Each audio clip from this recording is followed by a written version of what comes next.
Record.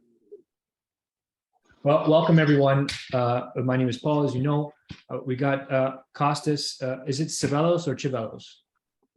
Civelos. Civelos. I got it all wrong. So we got Costas Civelos here. I really like Costas' energy, and what I like most about Costas is that he walks his talk.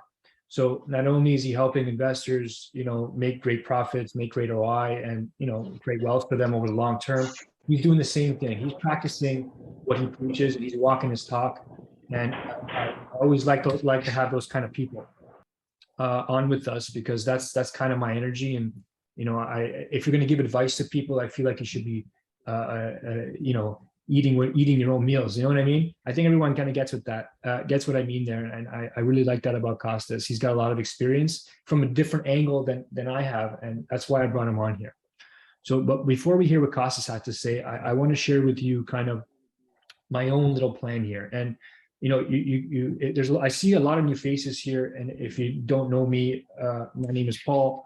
I've been an investor since 2009, 10. I bought my first property, and I've been a realtor since 2010.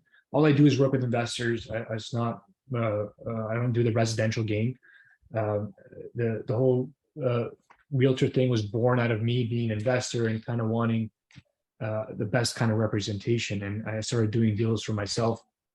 And then, we just kind of grew this massive network. And this is kind of how it ended up. We like to teach, we like to educate, and we think that's important. And the right people and the people who like to work with that kind of energy are attracted to us.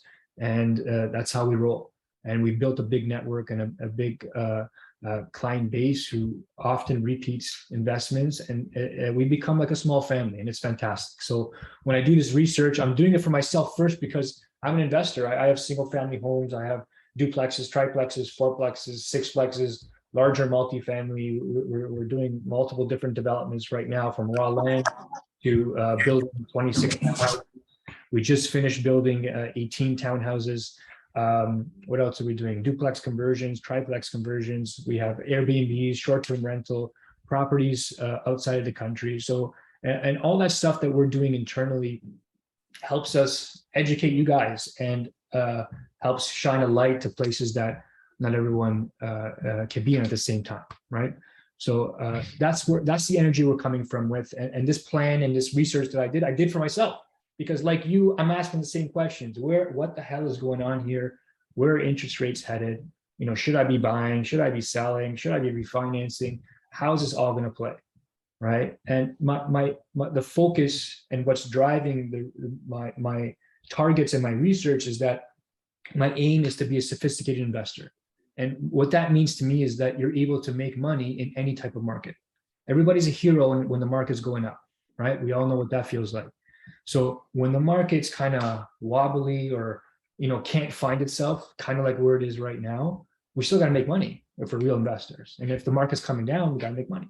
We got to be ready for opportunities. And if rates are going up, rates are going down, whatever's happening, I want to be sophisticated enough, resourceful enough, and have the right people and networks like Costas to be able to pounce on good deals and get access to things that I can't get access to. So that's where my energy is coming from. And I think that goes along with my little quote here. And I learned this the other day. I love it. You can't see your reflection in a pot of boiling water, right? The water has to be still for you to see clearly your reflection, right? The truth is only available to those who can see and think with a clear and objective mind. Fear and emotions cloud your judgments and clarity, right? We got to be still. We got to get rid of the nonsense so we can see and think clearly, right? So first thing I did was starting about 4 months ago, we start to refinance. Okay, I refinanced 4 properties. 2 of them were to kind of repay back some major improvements I made. I converted 2 houses and I added units into them, secondary units. So I repaid back all the money I spent there. And the third one, I added a big HELOC. And the 4th one, I just took the cash and increased the mortgage. And now we have, I had some cash already, but now we have a pretty sizable war chest built up. And I think that's important as a buffer. If we're going into a period of uncertainty, you kind of want to have cash for anything and everything, for good opportunities, in case rates go up, and these are a cash call and all kinds of things, right? So some perspective I've been getting from some of my mortgage brokers. I apologize for reading to you, but these are some important points. For clients that are currently in mortgages where the payments have increased substantially due to being in a variable or recently renewed at a higher rate, a refinance can allow you to extend the amortization and reduce your mortgage payment. You might be thinking, why am I refinancing if rates are going up? I extended my amortization. Yes, from today forward, it could take me longer to pay off the mortgage, but that's not my intention. My intention is to manage my equity and be an asset manager, right? So I got my payments back down into an affordable zone while accessing more cash to take advantage of more opportunities, okay? And sometimes it makes more sense to write out the variable and wait for fixed rates to come down before locking in. And then sometimes it makes more sense for you to stay the course and wait until your next mortgage renewal. And I'm not the one to answer that question for you. You have to talk to your mortgage advisor. And I say advisor on purpose because, not all professionals are created equal. And we have some really good ones who are investor focused like Costas and I that we can introduce you to if you need one, okay? So these were the options that I played with. So a short-term fixed rate, 1 to 2 years. So if I think rates are going to be crazy for the next couple of years, I can lock in, pay a little bit higher. And what I'm essentially buying is insurance. I'm paying a higher monthly payment, but it's insurance. I know it's going to be fixed if I'm, if that's where I need to sleep. But a 1 to 2 year term, it's a digestible period where planning becomes much easier, and you're not in a position to sell in a short time frame. It doesn't make sense if you're going to take a fixed rate, okay, or suddenly have to break your mortgage. So that's what you have to plan for. I'm not selling this property for 1 or 2 years, guaranteed, or I'm going to take a massive hit. The short terms will also coincide with the time frame that most economists see rates coming back down, right? So that's a pretty good, strategy. If you think, and we're going to get into it more, rates should be coming down in the next 18 to 24 months. So if you want to lock in, not a bad idea if it's a really long-term property. And that way you'll be in the best position to renegotiate. A 5-year variable, if you want to get and this is what I did, to be honest with everybody, I took variable on everything. If you want to get the lowest possible rate these days, but are okay with rate fluctuations, this is still the most attractive option historically.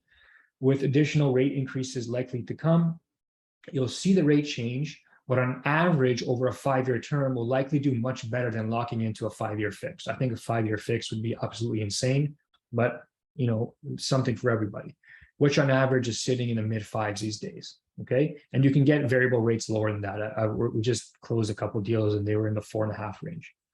Okay, and the HELOC, we all know what HELOCs are: home equity line of credit. You can fund whatever you want, okay, including emergencies and other, more investments. But when you're using the HELOC, remember, you're not paying principal pay down, you're paying the interest, right, only back. So you're using borrowed money at a much less, at a smaller cost.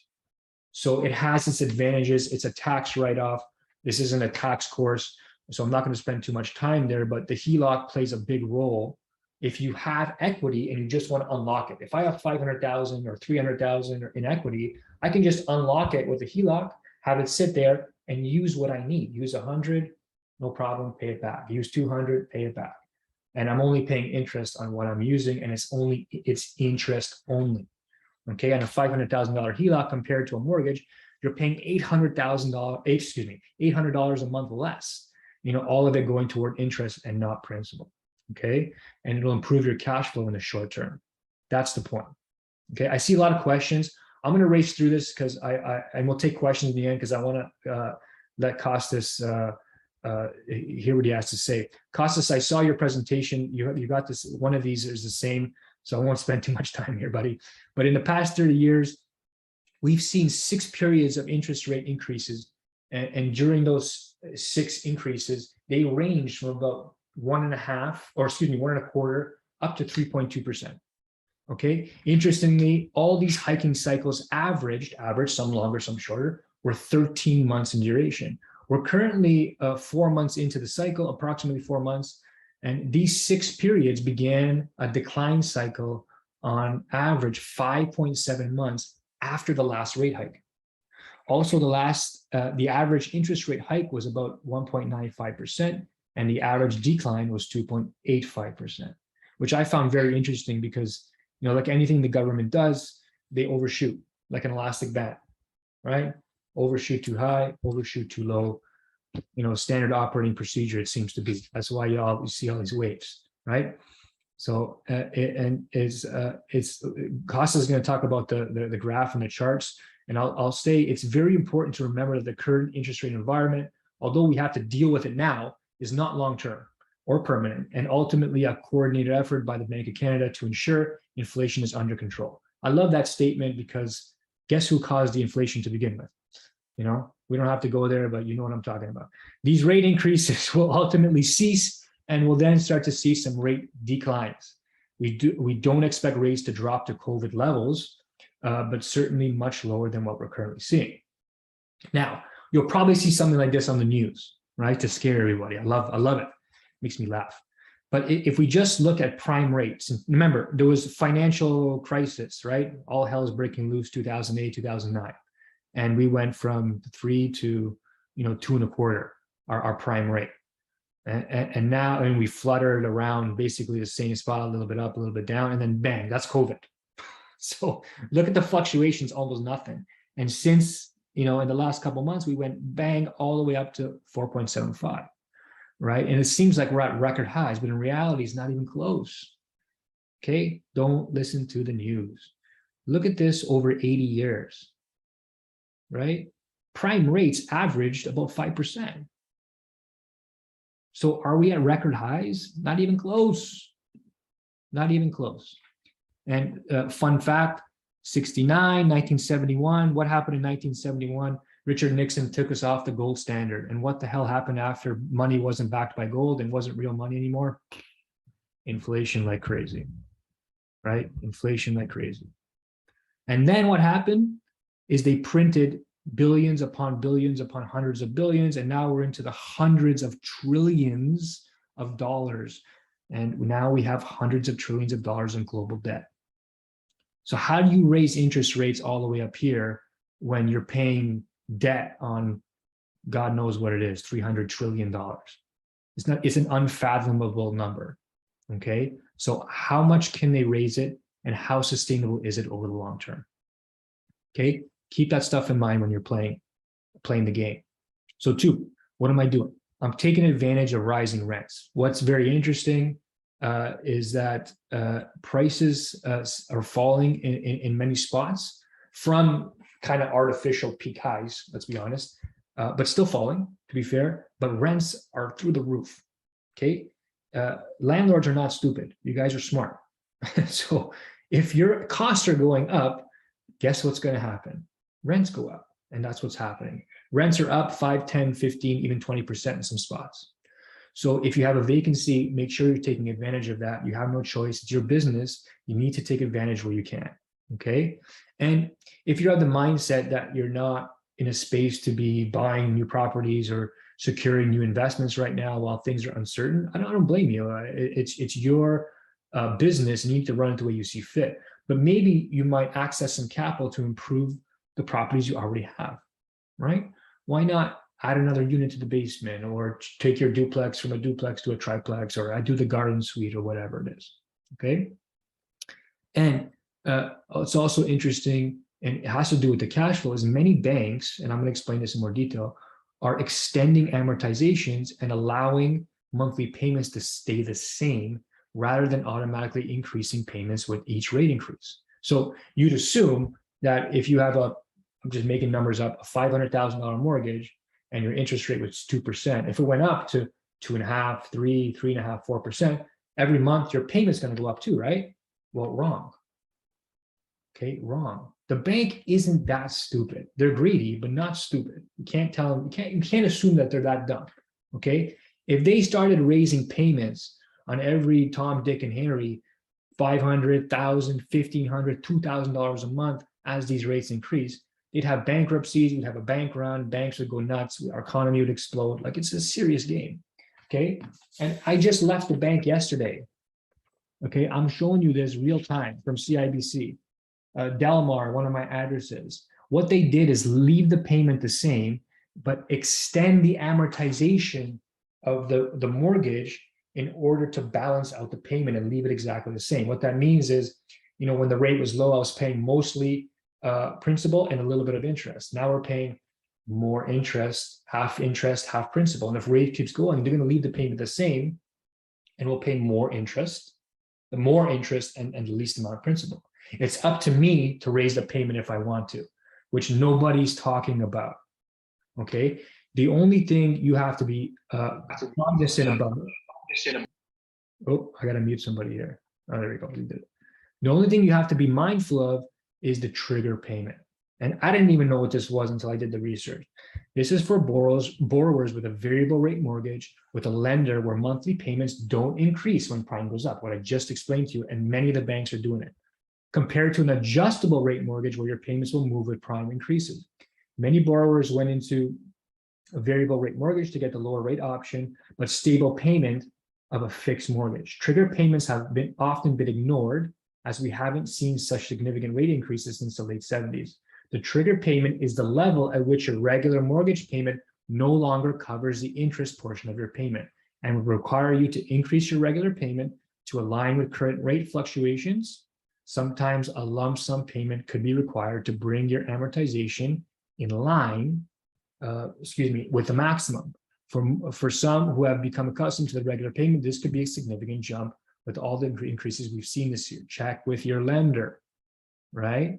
So if they leave your payment the same and interest rate increases, and now your payment can't cover the actual interest portion, then they're going to say, hey, pony up, which is why you want to have cash on hand or be able to absorb the extra monthly payment with cash flow.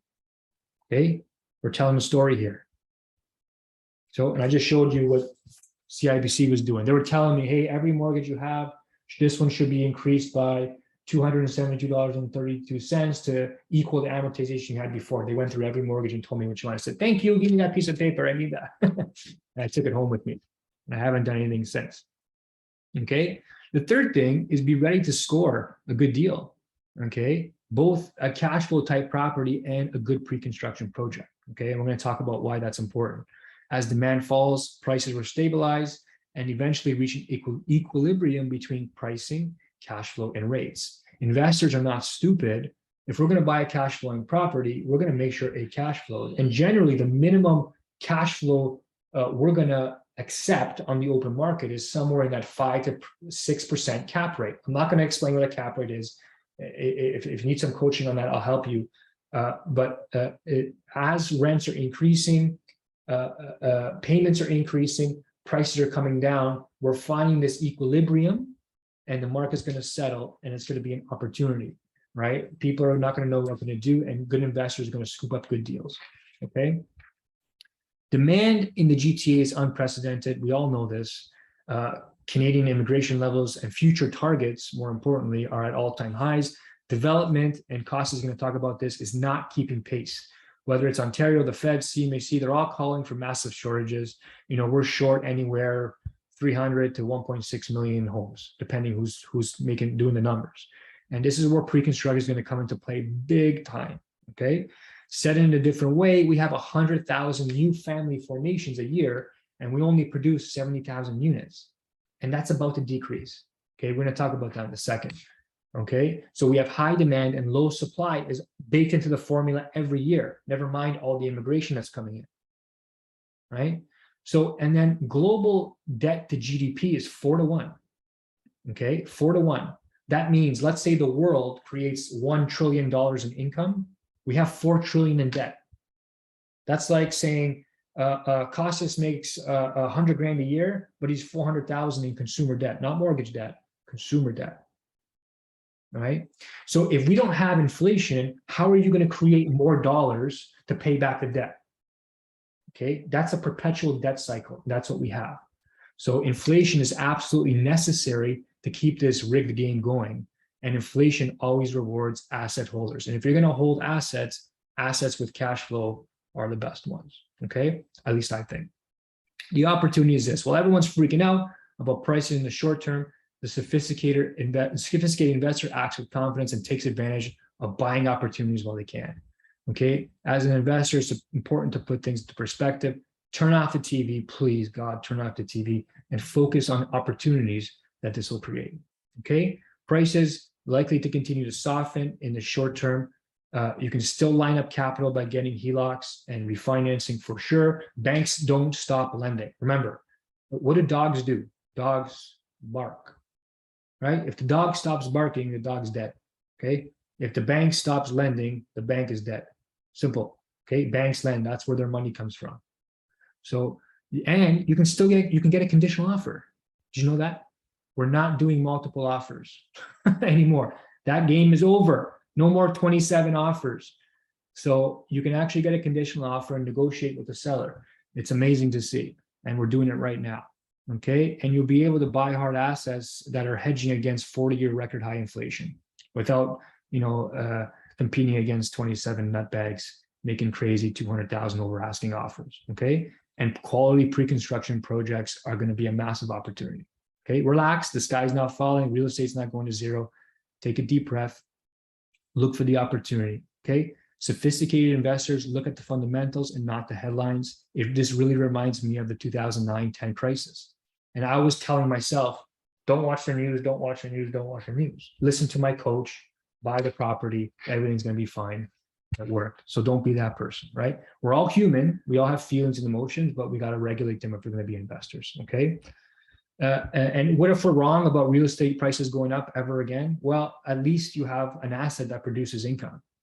In an environment where nobody's working and the government's paying them, and recession and GDP is decreasing while debt's increasing, it's nice to have an asset that's giving passive income. That's the real unicorn. Okay. So what's next? We're going to talk about that at the end. I want to give you some things to put into place right away, but I've been talking too long. I want to get Costas talking because that's what he's here for. Kayla, go ahead and share. I hope that was quick enough for you guys. I see your questions, folks. We'll jump into it at the end. Well, thank you, Paul.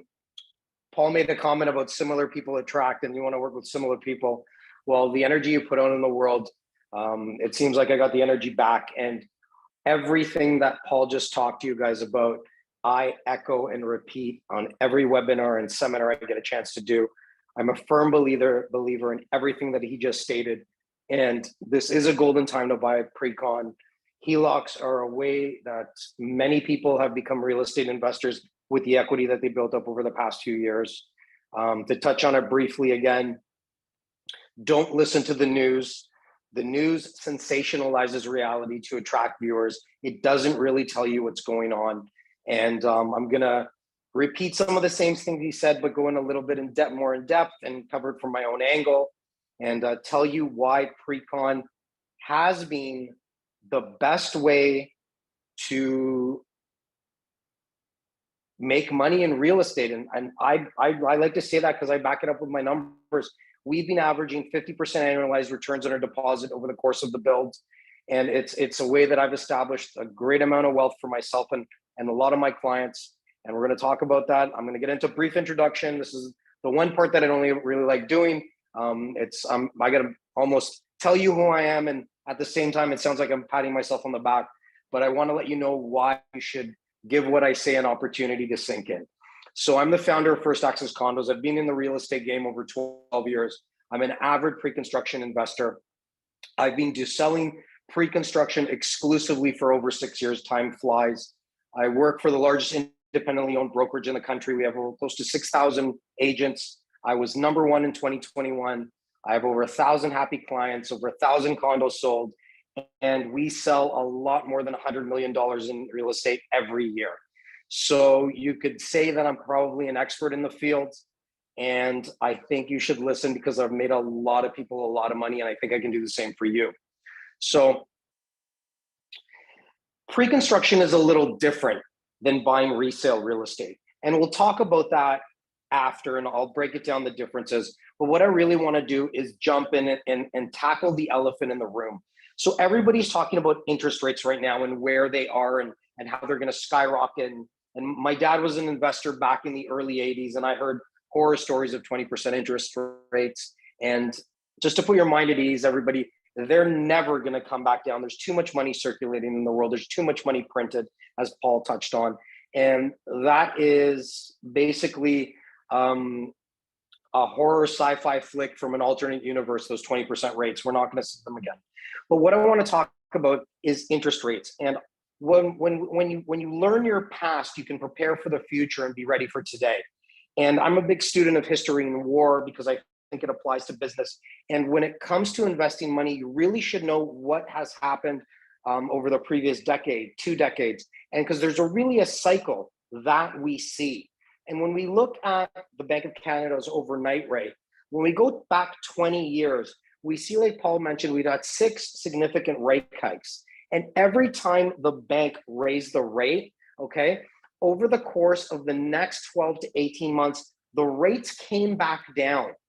Now, it's not that they came back down, but where they ended up was actually lower than where they started each and every single time, okay? So what you see is when the rate spikes up, they come back down to a lower overnight lending rate than when it started. So what that means, if we go up, we should statistically, based on precedent, come back down to where we started or below. Now, this might be the exception because we started so low, almost at zero. Okay, we might not be able to go lower, but even if we get back, it is still significantly cheaper. So the key message here is that we should not panic about runaway rate hikes. They will continue to rise, but it is also very likely that we will see rates fall shortly after the hike stop. Maybe this rollover will happen by the end of this year or at some point in 2023, but being prepared for the scenario will allow for some investment opportunities and debt opportunities to be maximized. And whether you use the fancy footwork when it comes to mortgages that Paul just described, or whether you sit tight, okay, what you need to keep in mind is that the sky isn't falling. All storms pass. And this is one of those cases. And in the last 6 months, you've heard me quote Warren Buffett a lot. And he said, when it comes to investing, when people are greedy, it's time to be cautious. But when people are cautious, it's time to be greedy. And the greatest fortunes throughout history haven't been made at the good times. They were actually created at the worst of times, when people went opposite the herd. That is why everybody on the planet is not a multi-billionaire.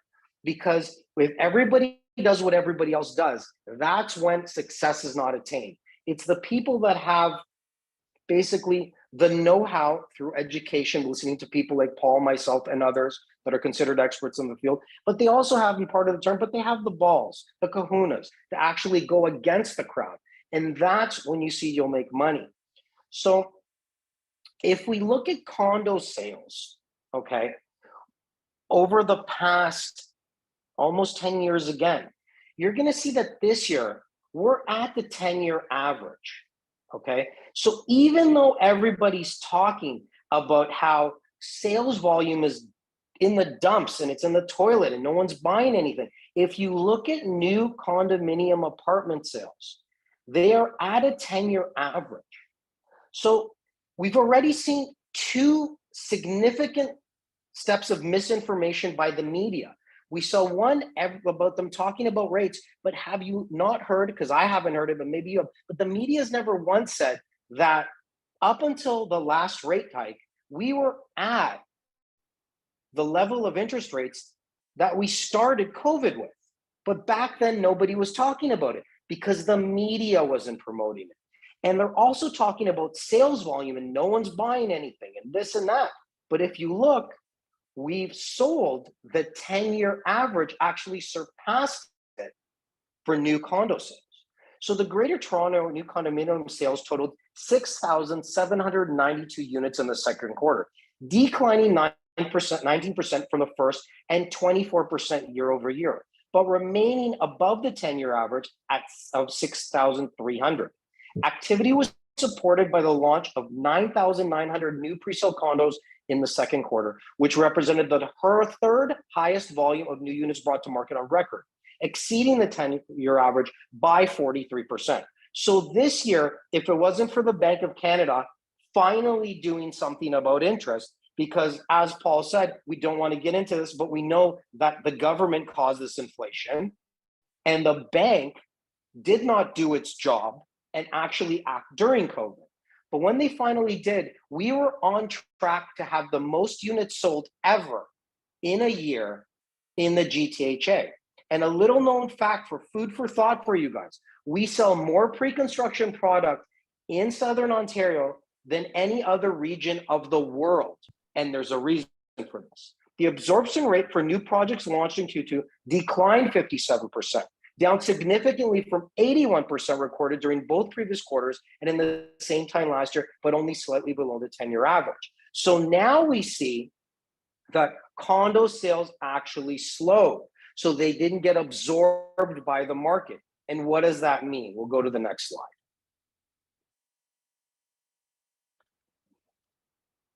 When developer has product and it doesn't sell, developers a lot of times will back off and relaunch later. And what's that going to do? Well, we'll touch on that soon. But look at this. New condo pricing per square foot. New condo prices for available units continued to escalating to reach a record high, averaging $1,450 per square foot in the second quarter of 2022, up 4% quarter over quarter and 20% year over year, partly a result of an increase in inventory at higher priced projects.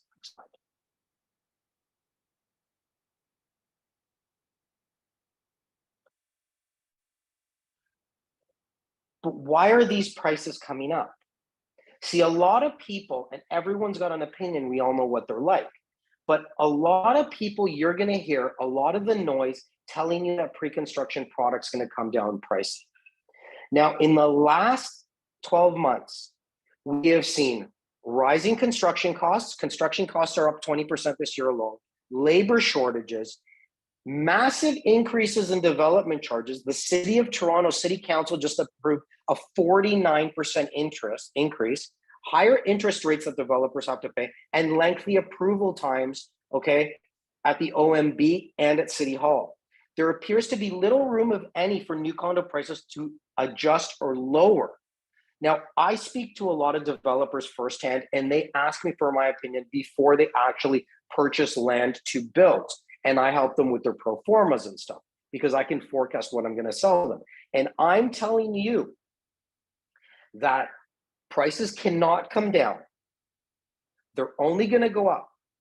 And what's going to happen is developers are going to delay launches, causing a shortage of inventory coming to market in 4 to 5 years.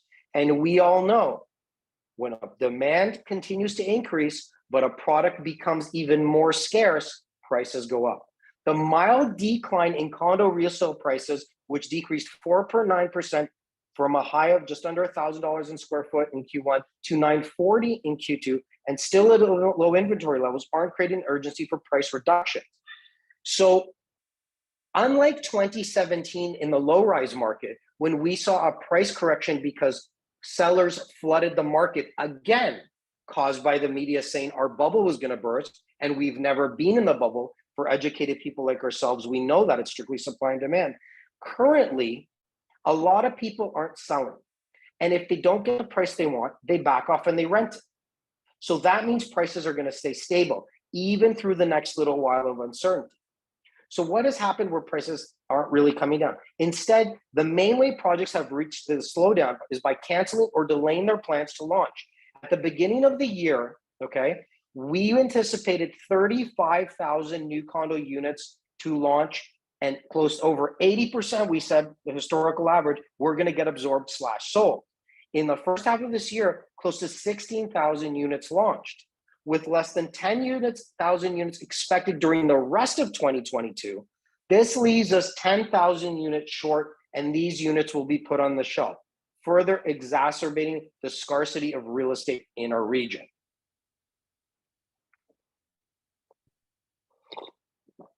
Now, I love to share this slide with as many people as I can, because the media and social media, because all they do is jump on bandwagon, most people, okay, the keyboard warriors, they don't actually know who makes the money with these new projects. So we've created this graph, my team and I, okay, on my discussion with multiple developers and people at City Hall, and we broke it down for you.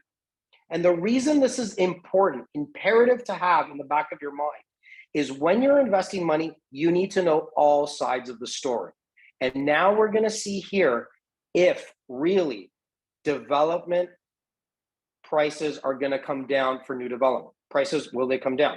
So what we see here, let's start at the bottom and we'll work the ground up. Land value is between 10 and 30% of the full build. Construction costs are 30 to 40. Excuse me. And this year, they're closer to 40. Soft cost, which is all the applications, all the marketing, all the hoopla, that's between 14 and 25. Government charges and hyper focus on these numbers are between 18 and 22% of the build. So the developer is left with a margin of 7 to 13%. Now, if we said that construction costs have gone upwards of 21% increase this year, okay, that profit margin is much closer to 7 for most developers than 13.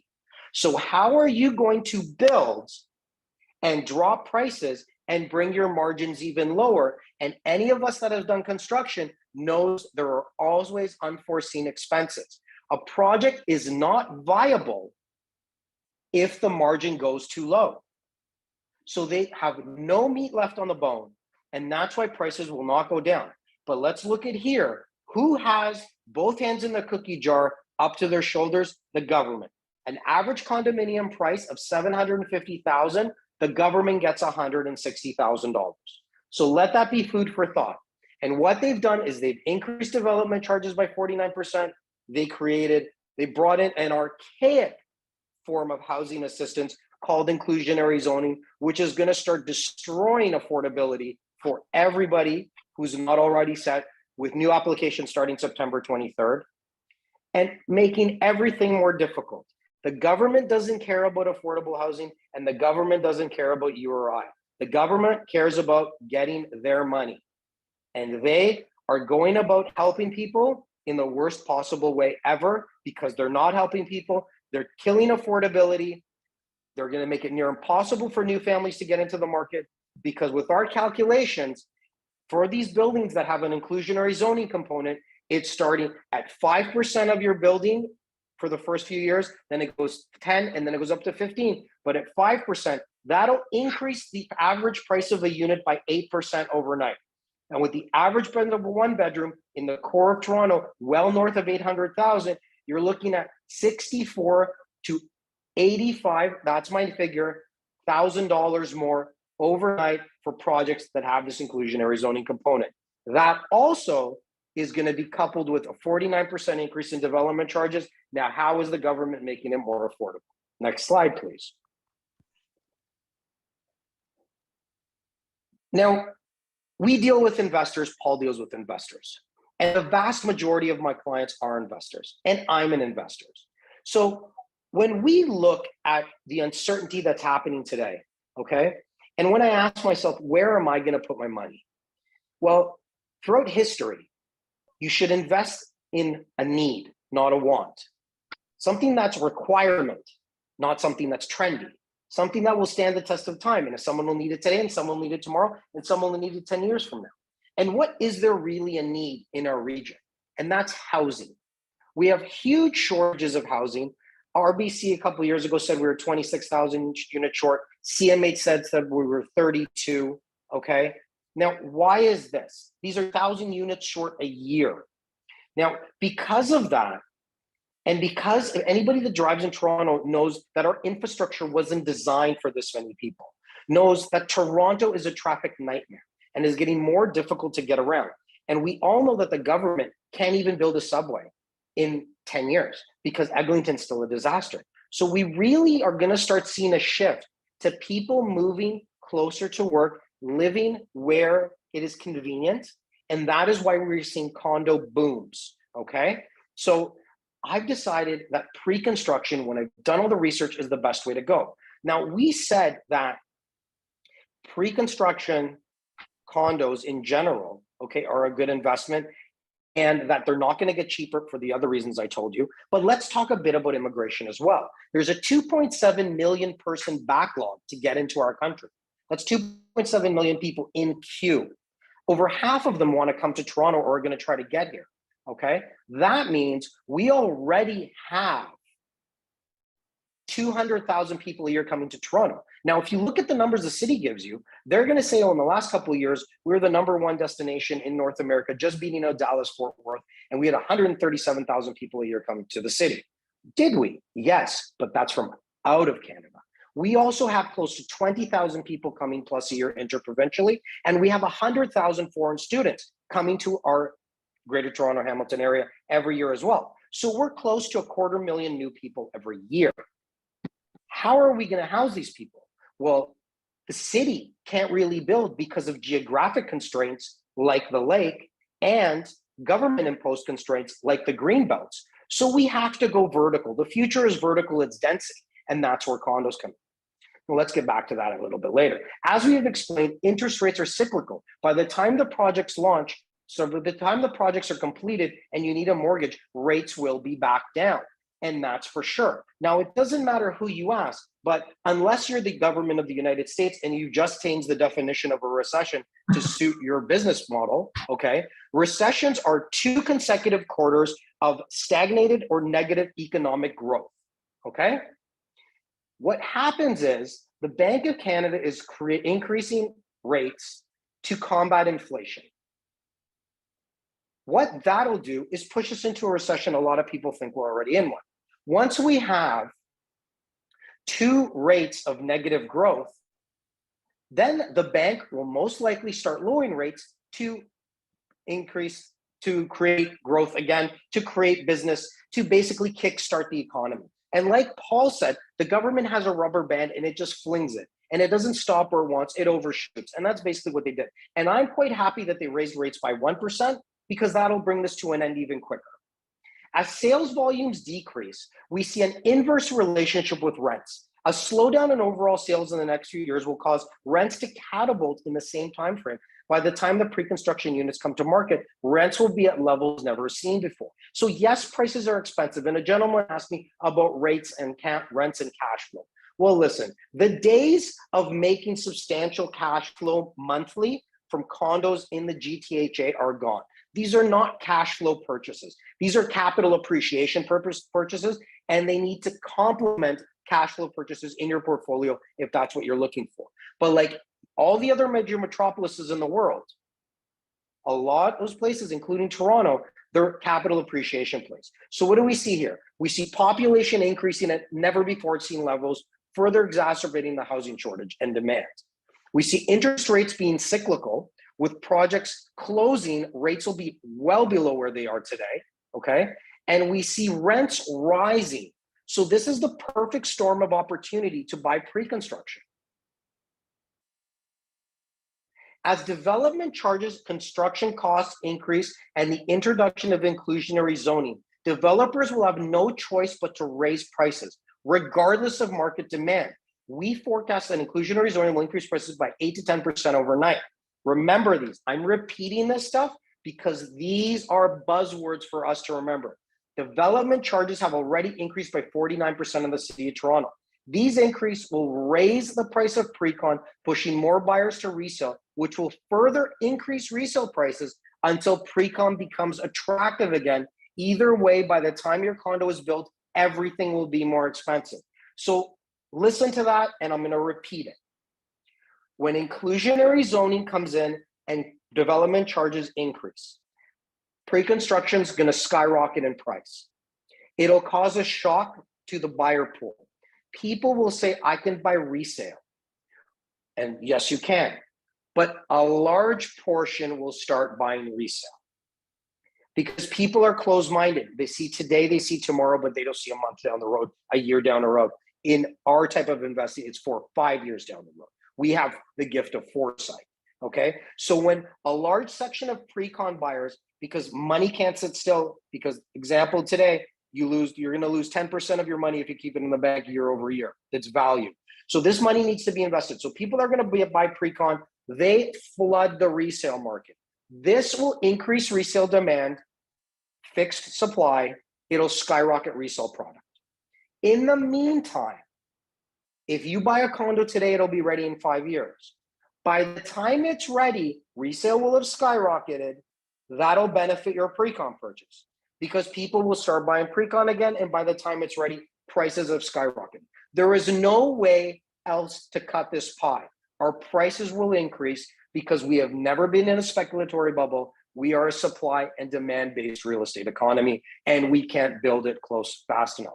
These increases will raise the price of pre-con, pushing more buyers to resale, which will further increase resale prices until pre-con becomes attractive again. Either way, by the time your condo is ready, everything will be more expensive. I purposely repeated that because that's what you should leave with us today. Demand. 2.7 million in queue to get into Canada and over half forecasted to come to our region. The demand for housing is only going to increase. Once we factor in the amount of units that will not be built this year, this will further the scarcity of housing in our region. Basic supply and demand states. If a product decreases in supply, but demand continues to increase, that product will be more valuable and more expensive to purchase. Now, because some people learn audio, some learn visual, we put this in a graph, okay? The GTA is short on average 30,000 units every year to get a balanced real estate market. And this doesn't matter who you ask, okay? This is kind of the mean in between all the numbers.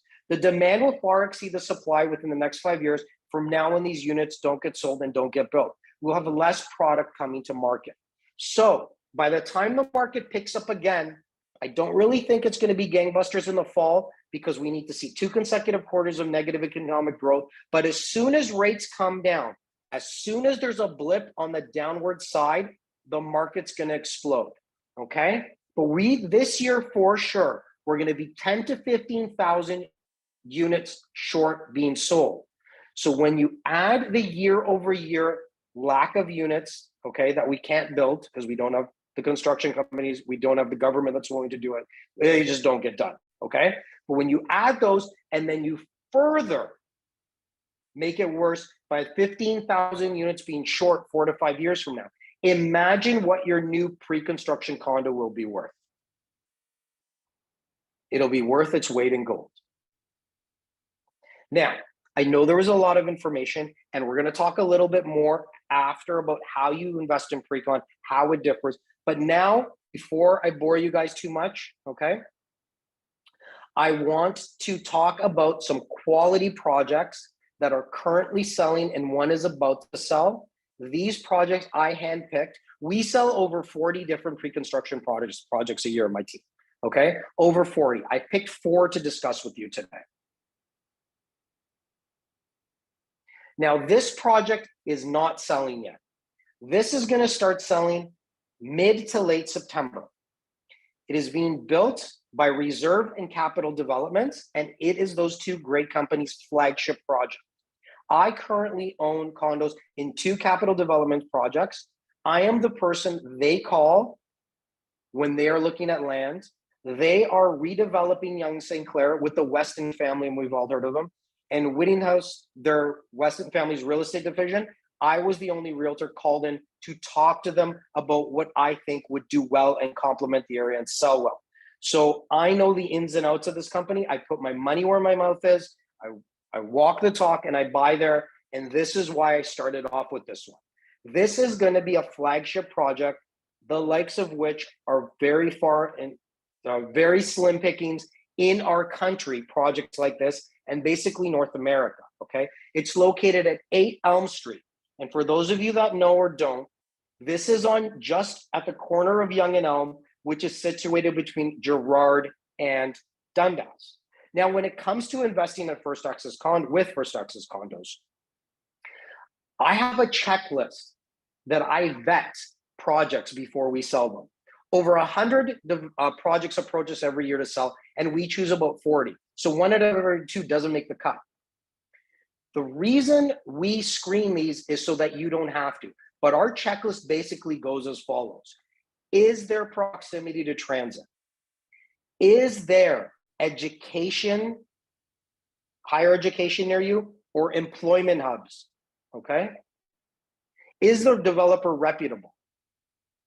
And where do we see this in the future? Is the area still going to be in high demand?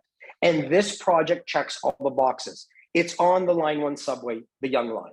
It's near Ryerson. It's actually across the street from Ryerson. And it's walking distance to UFT. It's also steps to the financial district. So it covers it both. The developers are top shelf. Like I said, I invest there. Okay. And that area is never going to go dull because of the universities, because of the financial district, because it's right smack downtown Toronto. Okay. It's condominium ownership nestled with the premium resort offering. Okay. Sorry, that was Kayla put in the wrong comment there. In the heart of downtown Toronto, just north of Yonge and Dundas Square, 8 Elm is currently home to a designated heritage building. They are keeping the heritage building on the ground floor. Okay. It has a 20-foot ceiling, and they're going to have a 14-foot scale model of this. These new downtown Yonge condos will be integrated into the new development's podium to ensure the street's historic character is properly preserved.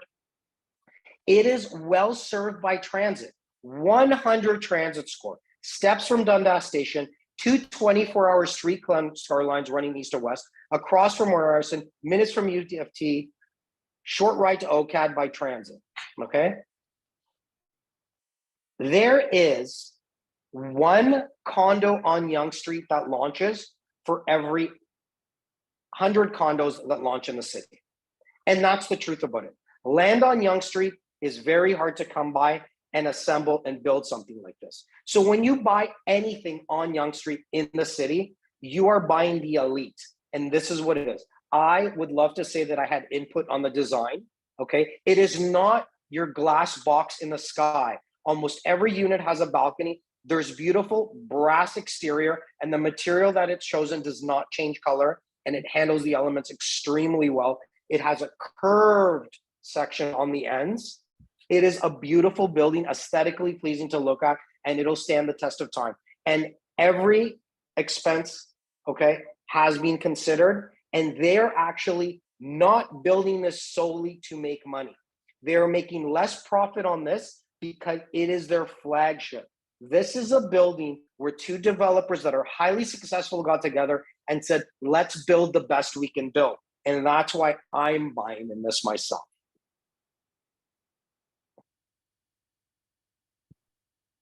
That'll be launching the 2nd to 3rd week of September. Little insider info, prices will start in the 1700s to 1800 per square foot. In comparison, Concord Sky across the street was selling 1800 to 2000 earlier this year, okay? So Capital Developments and Reserve decided that for the first block of units, they're actually gonna underprice them, even with increases in development charges, even with increases in construction costs, because over the course of 838 units, okay, they'll make up their money later. So in this first round, I am buying, repeat clients of mine buying, and old friends of mine are buying. So if you guys want, reach out to Paul and he'll get in contact with us, or reach out to us, okay? We're not sure we're gonna do that yet, but we can get you in first. Now, I'm gonna bounce around to different areas of a region because I think not everybody can afford, and their first project to invest in is right on Yonge Street. So we're gonna shoot over to Hamilton. Hamilton has been a forgot about part of Southern Ontario for too long. And now it's gonna make its bounce back on the map. $4 billion is being invested in Hamilton for multiple levels of government. $4 billion with a B. It's almost an Austin Powers moment, okay? And when there's that much money being invested, areas gentrify, areas explode, areas do great in all the ways that they can be. So Design District is being built by Emblem Developments. Cash Vasutin, a financial genius who manages over $4 billion in people's private wealth, decided to start a development company and brought everything about him that made him successful in finances into the development game. These guys build so well that they, okay, here we go. I'm gonna answer this question. Okay, DJ, I had commented a little earlier that when you're buying pre-construction condos, it's not a cash flow, It's not a monthly ROI type of investments. They're only assets and only capital appreciation. And you need to be comfortable with that. And they're not for everybody. But for some people that have a large portfolio, they complement those. Okay. It Now we'll costs. get back to this. If I can interrupt for a second, the way I describe it, Yes. I'm full of cheesy analogies.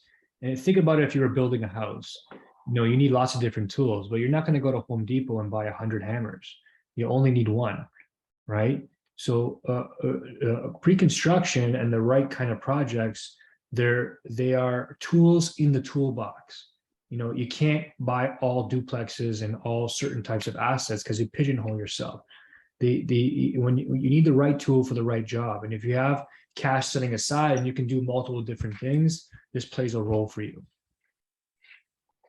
And what I like to say, and that's why I like to diversify when I do these presentations and these seminars, I bring projects from every price point. We started at 17, 1800. Now we're going to 1100. Okay. Now, a little known fact about Hamilton, then I'll go back to talk about Hamilton, is rents in Hamilton. There's 2 beds right now. There's a huge shortage of new product, new condos in Hamilton. And I know I've been talking to people are like, oh, I can buy a two bedroom in Hamilton for $300,000. You know what? You can, but your 2-bedroom condo for $300,000 is going to be worth $300,000 5 years from now. It might even be worth less. Okay. Now, new condos appreciate much faster than older ones, and they also demand a significant premium on rents. So keep that in mind. So Design District is being built by Emblem. These guys are so confident in their construction that they have live feeds on all their construction sites, so buyers can click in and see the progress. They are so particular that all their sites have specific cranes that are bought in Italy, shipped here and assembled because they are the best. So that is what they're bringing here.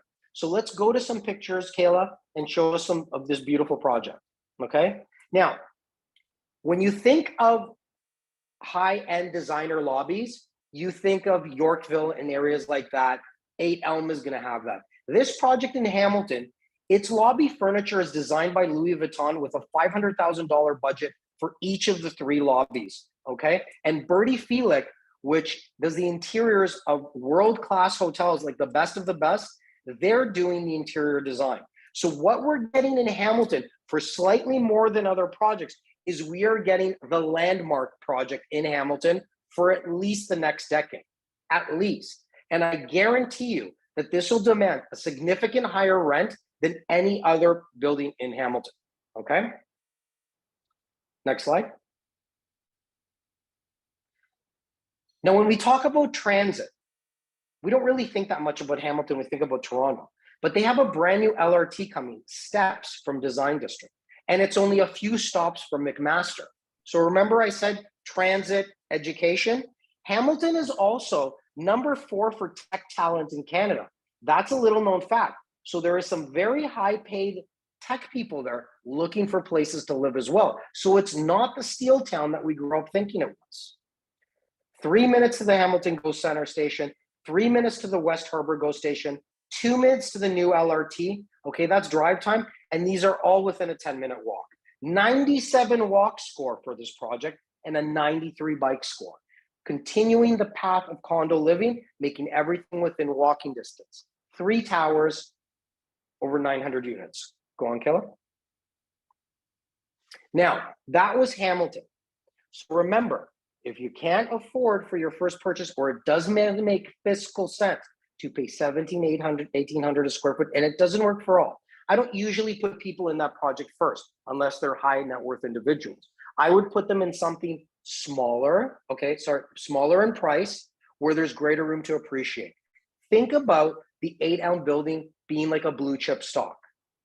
It'll always be a premium product, okay? You might not get the same level of appreciation, but you basically know what you're gonna get. And Yonge Street will always be Yonge Street, and downtown will always be downtown. But the Hamilton product is a great, more affordable way for many to get their feet into the pre-construction pool. And don't be worried about rents in Hamilton, because there's very little new condos. There's a lot of students that go there, and housing is 1/10, okay, of the population, if that. And there's tech talent jobs there that are high paying, And rents in Hamilton are close to 70% of Toronto's, but price is significantly less, sometimes half, okay? Now, I love Etobicoke for investing. Why? Because Etobicoke is 12 minutes to downtown in traffic, but prices are significantly different. Here we have Curio around $1,400 a square foot, boutique building, okay? So there's gonna be less investors, more end users. And this is built by Marlin Springs, one of the best companies in Canada to work for. It was rated not by me, okay? But it's also one of the fastest growing companies. They have partnered with Damac International. Their claim to fame is they build the best of the best in Dubai. So all the crazy buildings in Dubai that you see on TV, I was mesmerized by them. They're built by Damac. They partnered up with Marlin Springs to do their first building in Canada, and they started with a little one. This is a great looking building that's gonna have great finishes. Next slide. Curio is gonna be 10 stories, 206 units, right on the Queensway, right by Royal York, steps to the GO station, steps to the Gardner, okay? So we got transit, we have TTC, all within a 10-minute drive. We have bike lanes, grocery, everything's within walking distance here, okay? And it's situated between Islington and Royal York, and anybody that knows that area knows there's a lot around there, and it's steps from downtown. Steps from downtown, but pricing is gonna be $400 to $450 less per square foot, and it's a boutique building, more end users, less wear and tear. Now we're jumping to Vaughan, the Vaughan Metropolitan Center. And we've seen a boom of development in Vaughan because of the amount of jobs and because of the subway being there. Now, this is just on the north side of Highway 7, east of the 400, west of Jane, in the actual VMC. Now, this is being built by Smart Center's real estate residential division called Smart Living. Now, they're one of the big commercial real estate holders in the country, one of the biggest, and they have a whole their whole residential pre-construction division that's building 10 towers here. This is where their head office is located. So no one is gonna build something that they're not proud of and they can see from their window every day. And that's what's happening here. So this is the second and third tower of 10 towers that they've launched, 48 and 56 stories, okay? We still have some great units left in the first building, and this is gonna be around $1350 a square foot.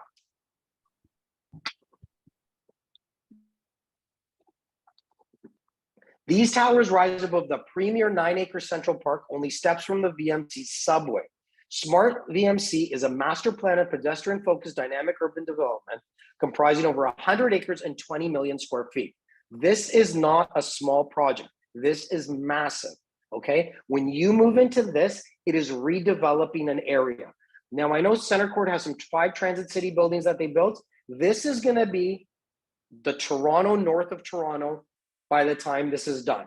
If you buy in early, you will see the beauty of synergy when it comes to condos. The more condos that are built around you, the more people view it as the condo hub, the more traffic you get for rents and resale, and the more increase in price per square foot you will have benefit from, okay?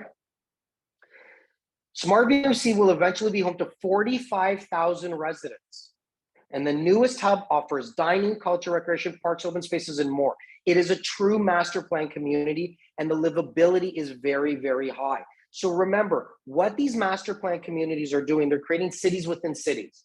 And what comes with this is billions of dollars of infrastructure. So everything is new, everything is nice, everything is the way that it should have been designed, but it wasn't where you used to live. Next slide.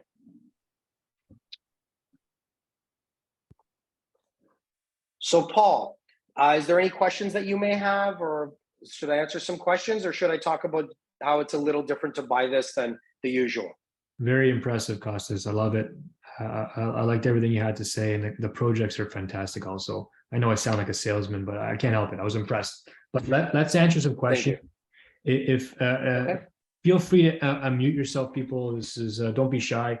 No judgments here. Ask your questions, and if you're more comfortable, put it through the chat, and we'll call them out.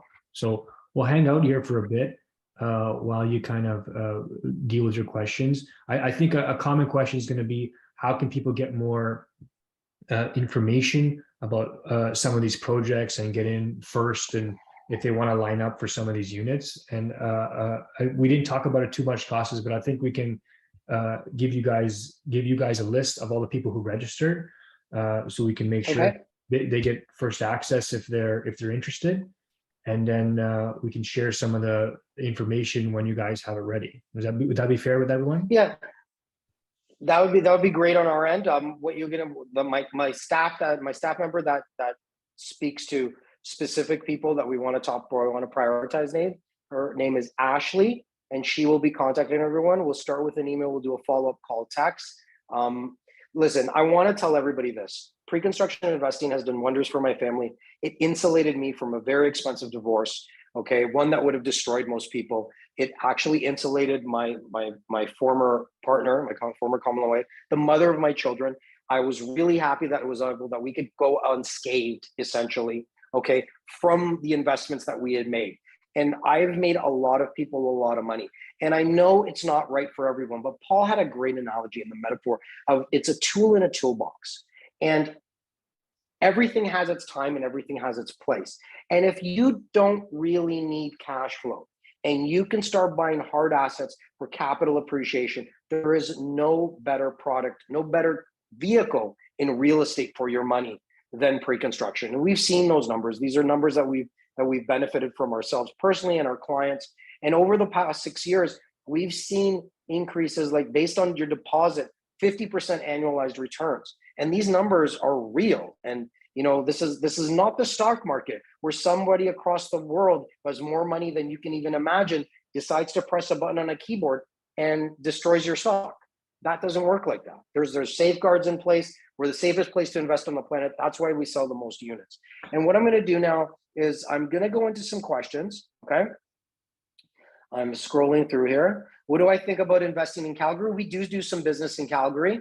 I was just talking to my fiance today. We may be buying a unit in Calgary. I've already bought one unit this year, and I'm going to buy another one at 8 Elm. So if anybody thinks that the market is scary and it's uncertain and it's unstable and this and that, well, look at me. My life is pre-construction condos, and I'm buying 2 units this year.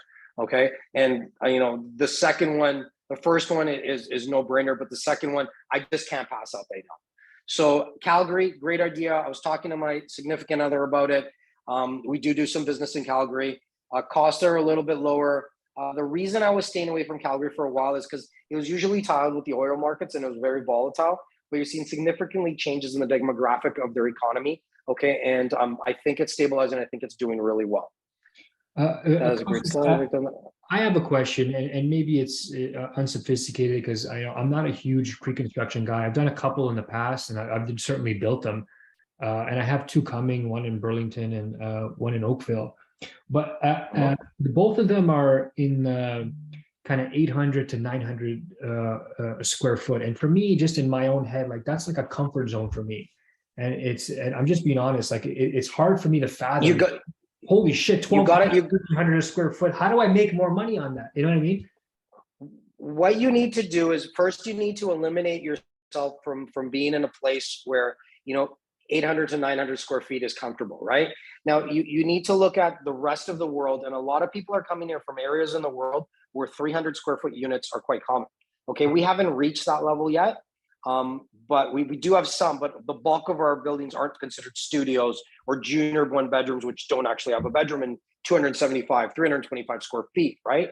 But you need to understand that people are living in these places for convenience. The people that live here in these smaller units, okay, it's an affordability issue too. Now, the reason Manhattan is so much more expensive than us is not really price per square foot.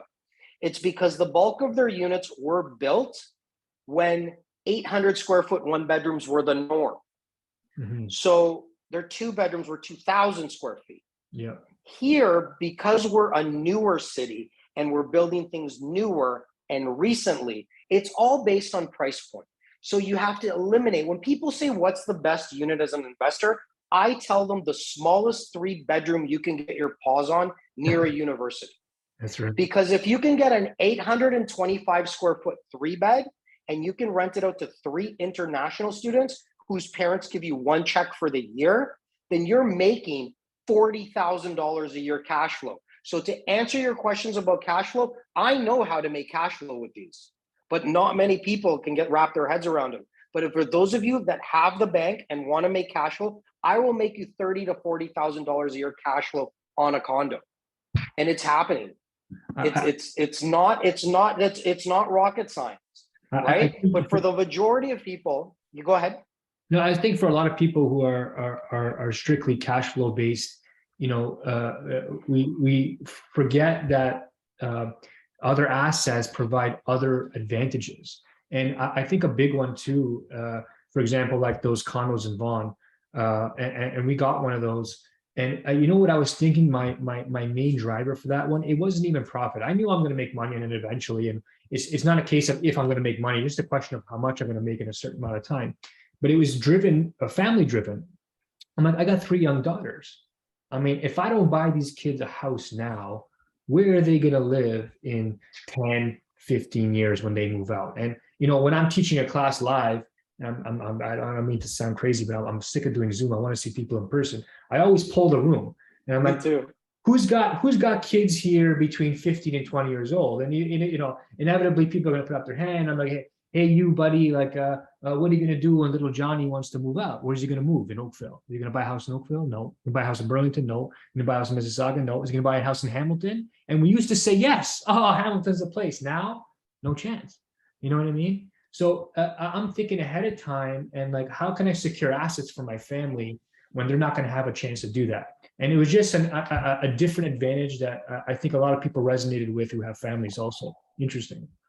And I love your point, and thank you for saying that, because you actually reminded of one of the mainstays of what we do. We build generational wealth. That's what I like to tell people, right? And people say, "Are you a real estate agent?" I say, "No, I'm a real estate investment consultant that builds generational wealth for people with one simple down payment." And when I ask people and I meet them, the first question I do, Paul, is I say the same thing. And we did a very big seminar. A brokerage in Hamilton invited us to teach them about pre-construction, and a bunch of clients showed up. And I asked everybody, "How many kids do you have?" And everybody said 1, 2, none. I'm thinking about one, et cetera, et cetera. And I said, every kid you have, think about this. You buy one pre-construction condo for each child. By the time it's ready, based on what we've seen and based on immigration numbers and scarcity and all that, there will be enough equity built up over the course of the build that by the time it's built, you can refinance via HELOC, pull out that money and buy another condo. So now one condo became 2 with very little money out of pocket. So you can build real estate portfolios or just buy one and set up your kids for their future. Because death, taxes, and real estate getting more expensive in our region are 3 guarantees in life. And that's the truth. And we help people build that up, because I tell people, listen, we've seen inflation this year. For the first time in, I don't know when, I actually looked at a bill and didn't know what something was and went back and asked, because it was so much more expensive than it was a month ago, right? Mm-hmm. So if I'm doing that, and others I'm sure are doing that don't usually do this. Like I remember my mom, when we used to go grocery shopping as a kid, she would stare at the till to make sure nobody was ripping her off, right? So I don't do that, but I actually did it. Now, imagine how much more expensive it is by the time we retire. I know, man, it's crazy. You're making so we won't be, I know this is our childhood growing up. So the thing is, if you don't set up your kids' financial future now, when it's semi-affordable and there are opportunities, you're not going to be able to do it, and you won't have enough money to survive your golden years comfortably and still do it at the same time. So you really need that thing foresight that we talked about. And if that's exactly what I tell people to do. How many kids do you have? Buy a condo here, buy a condo there, buy one for each kid. Let me do what I do. And if your kids are young, by the time they're finished university, they'll have 1 or 2 or 3 properties. And that'll be to help them with their financial security. Yeah, I think that's interesting. It's something anyone with a family has to look at, because, I mean, you don't have a choice. I mean, we're not going to be able to afford anything anyway. And another interesting benefit that I'm finding, especially in the kind of uncertain times with rates raising right now, is anybody who's got cash in the bank, even if it's 100,000 or 2 or 500,000, even $1 million. And, being in the real estate investment game, a lot of my clients are sitting on $500,000, $600,000, $700,000 not knowing what to do. You know, if you're unsure, and confused minds always say no. That's why I want clarity in anything I do. Confused minds always say no. At the very least, even if you're not a huge fan of pre-construction, I think parking your money in a high quality pre-construction project is better than letting it sit in the bank, because you got $200,000 sitting there, you know, and inflation's kicking at 10%. We all know it's more, but we'll use 10% for math. Exactly. You know, next year, you didn't lose any money. It still says $200,000. It still has 5 zeros there, but you lost purchasing power. We all know how inflation works. Things are not actually getting more expensive. It's the value of your money is depreciating so fast that it takes more dollars to buy the same product, right? So would you rather have a down payment in a high quality condo that's going to make you a bit of money in the future, even if it's not 50%, even if it makes you 20%? Or would you rather be losing 10 or 20% in the bank? That's, for the first time in my life, I'm thinking that, you know, like that, the inflation's so high, you have to consider that in your plan, right?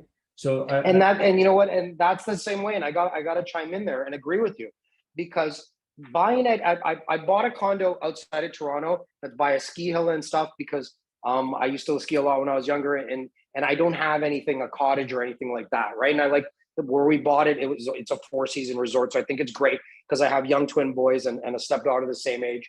And I think by the time it's ready in 3 years, they'll be at a great age where they can go out and have some fun on their own, and we're all there and get out of the city a bit. But the 8 Elm buy, I can't pass up. And to say I have millions of dollars sitting in the bank where I can purchase a condo at 1,700 to 1,800 a square foot without thinking about it properly, I'm not at that level, right? But as opposed to leaving money in the bank, and as Mike Cook said, they're debasing our currency by continually printing more money, okay? Instead of doing that, I'm gonna buy a hard asset. And in times of uncertainty, people that know what they're doing and have money, they shift their money to hard assets, things that can weather the storm. And these things will, these condos will. And it's strictly based on supply and demand. And that's what I'm doing. And if I'm going to do it, and this is what I do, I highly advise others to follow suit. Yeah, interesting. I think somebody was asking about Calgary, and Dan, being Costas, being who he is, he's going to have access to projects there. He may not have anything right now, but you know, now that we know Costas and he's a friend of ours, you know, when he does have access, he'll let us know, and we can always take a look at it. So yeah, and listen, you guys can register. We'll get the list from Paul. We'll actually reach out to everybody. And if there's nothing on the First Access Condos website, firstaccesscondos.com, okay, if there's nothing on the website, okay, then reach out to us, register, and then in the comment section say, I'm looking for this, and we will find you something similar, an apples to apples comparable. And to Daniel, you can reach out to Ashley and tell us why you're looking at Calgary as opposed to our area here, and we can maybe steer you over here if we think it's a better fit for you, or easily assist you over there as well. Now, Andrew has a great question here. What's better, pre-construction versus an assignment for pre-construction? Now, here's what I don't like about assignments. The money you make in pre-construction is during the construction process. If you're buying an assignment, you're buying it later, and you're also paying a profit to the seller. So part of the profit you could have made is going to the seller, okay? Now think about that. Why not write it out? I think Andrew's more talking about, you know, if I'm going to buy a pre-construction, is it better to just close and hold it, or should I sell it before closing and kind of take that profit early? I am very against assignments. The only two people that make money on assignments are one's an entity, the CRA and a realtor. Okay, the realtor makes his commission. The CRA taxes that into oblivion. It is not a capital gain because it's not real estate. You're selling a piece of paper. So no transaction as real estate is happening to qualify as a capital gain. It is 100% income. They also started charging HST on it, and they are looking at everybody. They're double dipping on this one. So if you're gonna, like, I would rather put my clients in private money and then sell the property after it closes and registers than have them do as an assignment. And I can go more into that, in depth in that over a phone call or a Zoom, but just trust me on that. Assignments are a last resort, and one that I would rather you pay 8, 9, 10% interest, okay, for less than a year and get out. You'll make substantially more money. By the time the government's done with you, you'll be making 25% of the money that you got. Yeah. Yeah. I think that's a good point. I'm glad you said it and I didn't have to do it because, you know, going into the deal with the notion that I'm going to make money from the assignment, that means, like, to me, that's saying I don't trust the project. You know what I mean? Like, you want to get out before you're going to close, like that. You're supposed to be closing on it because it's a good deal, because you want to rent it, because you want to hold it long term. If you don't want to hold it long term, then it's purely speculation, and that's essentially gambling. You might as well go bet on Reddit at the casino. You know what I mean? But well, the reality of the matter is, right, there's an appreciation curve, and the appreciation curve is significantly higher with new construction once it's built than anything for after the 5-year mark is when it goes from new to old. So the maximum appreciation you're going to make on your pre-construction unit is year 2 to 4. So that means you get the keys at year 0. During that first year, you're going to see an artificial spike and drop in per square foot, because people are going to realize that for whatever happened in their life, they might have to fire sell, liquidate. So you don't want to compete with desperate people. But year 2, those people have fizzled out, okay? And that is when the true value of the project is attained. And then up until year 4 or 5 before it becomes old. That's really what you want to keep your unit for, okay? Now, if you're going to sell it in an assignment, it's usually once the building's about 75% complete in construction, when you're allowed. Now, why not? You're not putting any new money into it. You're just closing. And if you have trouble closing, there's lenders and private lenders, worst case scenario, that'll help you with your closing costs and incorporate that into the loan because of the equity that's built. Trust the project, trust the advice of the person that told you about it, and stick it through. Nobody has ever said I steered them wrong if I told them don't assign it. People that assign it, even against my advice, they always come back and say I should have listened to you. why don't we cover one more question, and then we're getting close to 9 o'clock here. So, and we'll end it, and then we'll obviously give everybody the recording. We'll give everybody Costas's contact information. Costas will have the list of everybody who joined here and who saw the recording, and he'll reach out about the project. Who's got one more question? Parking. We have a, yeah, I was going to jump to that one. Go ahead. Parking's a great question. Okay. Parking at 8 Elm is going to be about $150,000 to $160,000. This is not the new high. There was actually more expensive of $185 last year. Okay. If you do not buy a large 2-bedroom or larger, you shouldn't even consider parking downtown. Really? Don't even consider it. It doesn't make sense. You should never buy it unless it's a 3-bed or a large 2-bed, and not just an investor-based 3-bed. If it's a 825 square foot 3-bed near a university, don't buy it. The only people renting from you are going to be students that don't have cars. And if they do have cars, they're very wealthy foreign students, and they will pay for parking somewhere. Yeah. Okay. I noticed the numbers don't make sense. I noticed in other projects outside the city, like the ones I have in Burlington and stuff like that, like parking was included in the price. So I think in different markets, parking's, dealt with differently. But depending on where you are and what the nature of the location is and who's driving and parking in transit, I mean, that can be a real, it can make a difference. Well, now, no matter where you buy now, and we have a project coming up with Burlington Core. It's the last lakefront address for condos down in Burlington. We also have a project, Gemini, coming up in Oakville. Okay. Even buying at these projects now, parking is limited to maybe large 1+ dens, but it usually starts at 2 bedrooms and larger. Everything is kind of getting away from the car, and developers, it actually costs them more sometimes to build the parking than to actually sell it, depending on the area. Now, even if you're buying parking, there's no more parking included anywhere. But even if you buy parking in, say, Burlington, Hamilton, Oakville, you're still paying close to $40,000, $50,000. So you really need to think about it, because it's a lot of money. And with current mortgage rates, you need to be making over $300 a month more to cover your parking costs. Mm-hmm. Is it going to work it? Not for all. And that's where advice by someone like myself. And don't get me wrong, I came from a generation that when I turned 16, on my 16th birthday, I had a driving test booked all the way in Oshawa from Toronto because I wanted my license so bad. But times have changed. So talk to me and I'll give you an unbiased opinion. Yeah, no, that's really good. It's good to see that, you can give people the real deal from experience. So everyone, I appreciate you guys joining. And if you're watching the recording, thanks for taking the time in your off time to watch this. And we'll be in touch. What's the next steps? I left you guys that. We'll be in touch with information on the projects, but the economic info we shared hasn't changed. And if you still like the cash flow stuff, you know what we do. Well, we can talk. Okay. In the email, when I send this recording out, we'll leave a button for you to contact me if you have any questions. And we want you guys to take action. That was the name of this presentation. Okay. We want you to persevere in the end, but get informed first. So on that note, I'll thank Costas and his team. And thanks for all of you for joining. Thank you, Paul. It was a pleasure. It's always a pleasure.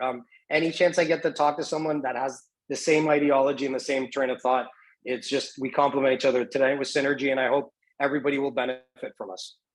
Okay, my friend. Talk soon. Ciao. Buonanotte. Have a good night. Bye, everyone.